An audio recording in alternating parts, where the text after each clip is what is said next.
اگر امریکہ کا ایران کے ساتھ آخری لمحے میں کوئی معاہدہ نہ ہو سکا اور صدر ڈونلڈ ٹرمپ امریکی افواج کو حملے کا حکم دے دیں تو اس کے ممکنہ نتائج کیا ہو سکتے ہیں؟ بی بی سی کے خصوصی نامہ نگار فرینک گارڈنر اس حوالے سے 7 ممکنہ نتائج کی نشاندہی کرتے ہیں۔ جمہوریت کی طرف منتقلی۔ فرینک گارڈنر کے مطابق امریکی فضائی اور بحری افواج محدود اور درست حملے کرتے ہوئے اپنا ہدف عسکری اور جوہری تنصیبات کو رکھیں گے۔ اگر پہلے سے کمزور حکومت ختم ہو جاتی ہے تو امید کی جا رہی ہے کہ ملک آخرکار حقیقی جمہوریت کی طرف بڑھ سکے گا اور ایران دوبارہ دنیا کے ساتھ جڑ جائے گا۔ تاہم یہ ایک پر امید نتیجہ ہوگا کیونکہ عراق اور لیبیا میں مغربی فوجی مداخلت کے باوجود جمہوریت کی پرامن منتقلی ممکن نہیں ہو سکی۔ حکومت بچ جاتی ہے مگر پالیسیوں میں نرمی لے آتی ہے۔ فرینک گارڈنر کے مطابق اسے وینزویلا ماڈل کہا جا سکتا ہے، جس میں امریکہ کی سخت اور فوری کارروائی سے حکومت تو برقرار رہتی ہے لیکن اس کی پالیسیوں میں نرمی آ جاتی ہے۔ یہ صورتحال اگرچہ بڑی تعداد میں ایرانی عوام کو مطمئن نہیں کرے گی لیکن حکومت کو مشرق وسطیٰ میں مسلح گروہوں کی حمایت کم کرنے، اپنے جوہری اور بیلسٹک میزائل پروگرام کو روکنے یا محدود کرنے اور مظاہروں کو دبانے میں نرمی لانے پر مجبور کر سکتی ہے۔ حکومت گر جاتی ہے اور اس کی جگہ فوجی حکومت قائم ہو جاتی ہے۔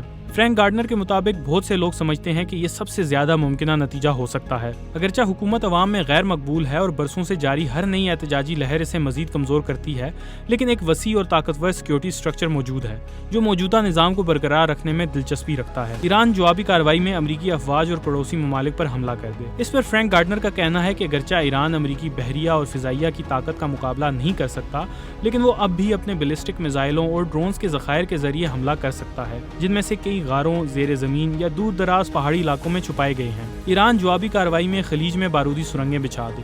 یہ خطرہ طویل عرصے سے عالمی بحری تجارت اور تیل کی فراہمی کے لیے موجود رہا ہے۔ ایران اور عمان کے درمیان واقع آبنائے ہرمز نہایت اہم گزرگاہ ہے۔ دنیا کی تقریباً 20% مائع قدرتی گیس یعنی LNG کی برآمدات اور 20 سے 25% تیل اور اس کی مصنوعات ہر سال اسی راستے سے گزرتی ہیں۔ ایران نے تیزی سے سمندری بارودی سرنگیں بچھانے کی مشقیں کی ہیں۔ اگر وہ ایسا کرتا ہے تو اس کا عالمی تجارت اور تیل کی قیمتوں پر ناگزیر اثر پڑے گا۔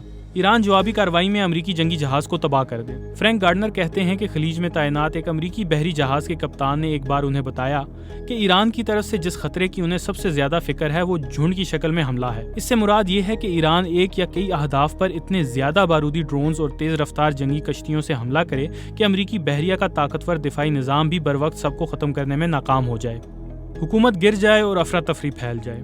یہ ایک بڑا خطرہ ہے اور قطر اور سعودی عرب جیسے پڑوسی ممالک کی بڑی تشویش کا باعث ہے۔ خانہ جنگی کے امکان کے ساتھ ساتھ جیسا کہ شام، یمن اور لیبیا میں دیکھا گیا، یہ خطرہ بھی موجود ہے کہ افراتفری اور انتشار کے دوران نسلی کشیدگی مسلح تصادم میں بدل جائے، جبکہ کرد، بلوچ اور دیگر مائنورٹیز ملک گیر طاقت کے خلا میں اپنے لوگوں کے تحفظ کی کوشش کریں۔